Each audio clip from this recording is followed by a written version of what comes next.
Good morning friends, কেমন আছো তোমরা সকলে? আশা করছি খুব ভালো আছো এবং সুস্থ আছো।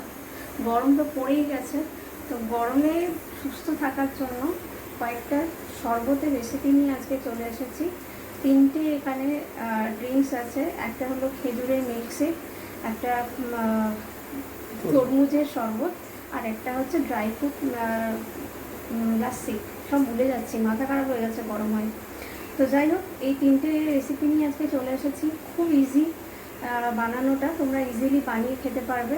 তো স্কিপ না করে পুরো ভিডিওটা অবশ্যই দেখো। যদি ভালো লাগে তাহলে অবশ্যই একটা লাইক করো, কমেন্ট করো, শেয়ার করো। চ্যানেলটাকে যারা এখনও সাবস্ক্রাইব করোনি তারা সাবস্ক্রাইব করে দিও। ভালো থেকো, বাই। তো ইন্ট্রো দেখে তোমরা বুঝেই গেছো যে আজকে কি রেসিপি নিয়ে চলে এসেছি তোমাদের কাছে। কি প্রচণ্ড গরম পড়ে গেছে, ভাবা যাচ্ছে না যে মার্চ মাসের শুরু থেকে এই রকম গরম। জানি না এই গরম কি করে মানুষ সহ্য করবে, মানে একটা সহ্যের লিমিটের বাইরে চলে যাচ্ছে দিনের পর দিন গরমটা। তো এই গরমের মধ্যে কিভাবে নিজেদেরকে সুস্থ রাখা যায়, সেটাই হচ্ছে সবথেকে বড় একটা ভাবনা চিন্তার বিষয় এই মুহূর্তে দাঁড়িয়ে।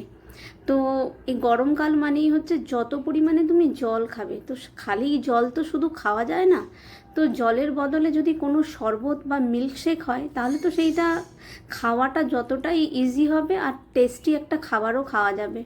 খাবার না, পানীয় বলা যেতে পারে, কিন্তু আমরা বাঙালিরা একটু মানে ড্রিঙ্কসকেও আমরা বলি আমরা খাই, তো এটা আর চেঞ্জ করা যাবে না। তো আজকে তিনটে ড্রিঙ্কসের রেসিপি নিয়ে এসেছি। প্রথমে যেটা আমি দেখালাম তোমাদেরকে সেটা হলো খেজুরের মিল্কশেকের জন্য আমি নিয়ে নিয়েছিলাম খেজুর, আমন্ড আর কাজু আর একটুখানি মিষ্টি দই। আর কোনো এক্সট্রা চিনি কিন্তু আমি খেজুরের মিল্কশেকে অ্যাড করিনি। আর এখানে যেটা পরেরটা যেটা দেখাচ্ছি সেটা হচ্ছে ড্রাই ফ্রুট লাস্সির জন্য আমি নিয়ে এসেছি একটুখানি আমন্ড আর কাজু আর টক দই, দুটো ছোটো এলাচ আর একটুখানি চিনি। এবং চিনিটাকে আমি একটু পাউডার করে নিলাম। পাউডার সুগার হলে ওটা মিক্স হতে খুব সুবিধে হয়, তাই জন্য চিনিটা নিয়ে ওটাকে আগে একটু পাউডার করে নিলাম, দিয়ে এরপর বানাবো। আর সবশেষে যেটা দেখাচ্ছি সেটা হচ্ছে ওয়াটারমেলনের একটা শরবত বানিয়েছিলাম, মানে তরমুজের একটা শরবত। সেই শরবতটার জন্য আমি কিন্তু চিনিটাকে না একটু মেল্ট করে নিয়েছিলাম প্রথমেই, মানে যেটাকে চাশনি বলে আর কি, চিনির রস, সেটা বানিয়েছিলাম। তোমার তো খাওয়ার চিনি কোনো শিক্ষা কড়ার নেই। মধ্যে দিয়ে অল্প একটু জল দিয়ে মানে 4 চামচ মতো চিনি দিয়েছিলাম, কিন্তু ওয়াটারমেলনটা ইটসেলফ এত মিষ্টি ছিল যে শরবতটা মানে একটু বেশিই মিষ্টি হয়ে গেছিলো। তো যাই হোক, 4 চামচ মতো চিনি নিয়ে ওটাকে জলের মধ্যে ভালো করে ফুটিয়ে নামানোর আগে ওর মধ্যে হালকা একটুখানি কেওড়া ওয়াটার দিয়ে দিয়েছিলাম, মানে ফ্লেভারটা খুব ভালো আসে।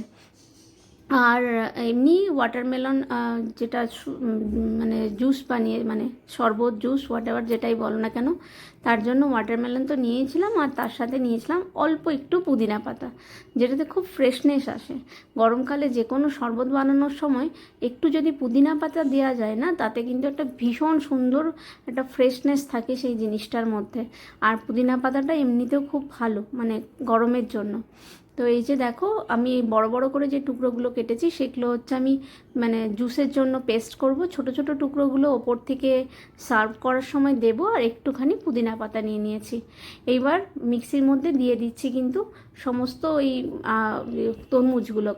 তরমুজটা দিলাম, আর চিনির যে রসটা বানিয়ে রেখেছিলাম, চাশনিটা, সেই চাশনি, তার মধ্যে অল্প একটু কেওড়া ওয়াটার দেওয়া ছিল, ওটা মিক্স করে দিলাম, আর একটুখানি পুদিনা পাতা দিয়ে এটাকে ভালো করে মিক্সিতে মিক্স করে তারপর ওটা কিন্তু স্ট্রেনার দিয়ে ভালো করে ছেঁকে নিতে হবে, কারণ কি না হলে একটুখানি গোটা গোটা রয়ে যায়। এই যে স্ট্রেনারটা দিয়ে আমি এখন ভালো করে মানে ছেঁকে নেব, যাতে একদম স্মুথ হয় ব্যাপারটা আর কি।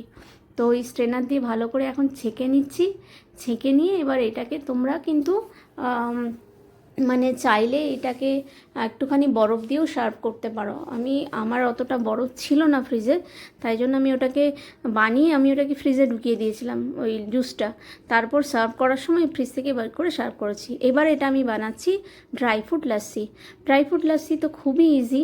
আমন্ড আর কাজু আর ছোট্ট ছোট দুটো এলাচে মানে খোসা ছাড়িয়ে দিয়ে দিলাম, আর দিলাম টক দই আর পাউডার, যে সুগারটা রেখেছিলাম ওই পাউডার সুগারটা। ব্যাস এটা দিয়ে ভালো করে মিক্সিতে পেস্ট মানে ঘুরিয়ে নাও, মিক্স করে নাও, মিক্স করে সার্ভ করে দাও। ভীষণ ইজি। এবার ডেকোরেশন যার যেভাবে করতে ইচ্ছে করে সে সেভাবে ডেকোরেশন করতে পারো। আমি এইখানে কোনো ডেকোরেশন করিনি, কারণ আমার মনে হয়েছিল যে আমি খুব তাড়াহুড়ো করে বানাচ্ছিলাম, কারণ আমার বাড়িতে মানে এসেছিলো 2-3জন মানুষ, তাদেরকে খেতে দেবো বলে আমি ভাবলাম রেসিপিটা যখন বানাচ্ছি আর আমার বাড়িতে তো কেউ খাওয়ার নেই, আমি আর আমার হাজব্যান্ড, তাহলে এগুলো একটুখানি ঝটপট করে বানিয়ে নিই, তাহলে ওনাদেরকে আমি দিতে পারবো। সেই জন্য আমি খুব কোনো ডেকোরেশনের দিকে যাইনি। তো আমার লস্যি কিন্তু বানানো হয়ে গেছে। দেখো আমি গ্লাসের মধ্যে সার্ভ করে দিচ্ছি লস্যিটা। তো এটা হচ্ছে প্রথম হচ্ছে লস্যি সার্ভ করলাম। তারপর যেটা বানালাম সেটা হচ্ছে খেজুরের মিল্কশেক। তো খেজুরের মিল্কশেকটা কিন্তু এইটা লাসিটা একটুখানি কম হয়ে গেছিলো বলে আমি আরেকটু বেশি করে বানিয়ে আবার একটু ঢাললাম আর কি। যাই হোক, এরপর বানালাম খেজুরের মিল্কশেক। খেজুরের মিল্কশেক বানানোর জন্য খেজুরগুলোকে ছাড়িয়ে কিন্তু আমি জলের মধ্যে ভিজিয়ে রেখে দিয়েছিলাম, প্রায় 1 ঘন্টা জলে ভেজানো ছিল। এবার ওই ভেজানো জল আর খেজুর দুটোই দিয়ে দিলাম, তার সাথে দিলাম আমন্ড আর কাজু, আর তার সাথে দিলাম মিষ্টি দই। আমি কিন্তু এখানে দুধ দিইনি, আমি এখানে মিষ্টি দই দিয়েছি। চাইলে তোমরা ফোটানো দুধ যেটা ঠান্ডা করা সেটা দিতে পারো। আমি মিষ্টি দই দিয়েই পুরোটা বানিয়েছি খেজুরের যে মিল্কশেকটা। তো এই মিষ্টি দইটা দিয়ে এবার ওটাকে ভালো করে মিক্স করে নিতে হবে, খুব মানে একদম যাতে খুব স্মুথ হয়। তো সেই বানানো কিন্তু হয়ে গেছে। এবার আমি সার্ভ করে দিচ্ছি গ্লাসের মধ্যে। একদম 3টে জিনিসই বানানো হয়ে গেছে, শুধুমাত্র ওয়াটারমেলনের শরবতটা আমার সার্ভ করা বাকি কিন্তু সমস্ত কিছু রেডি।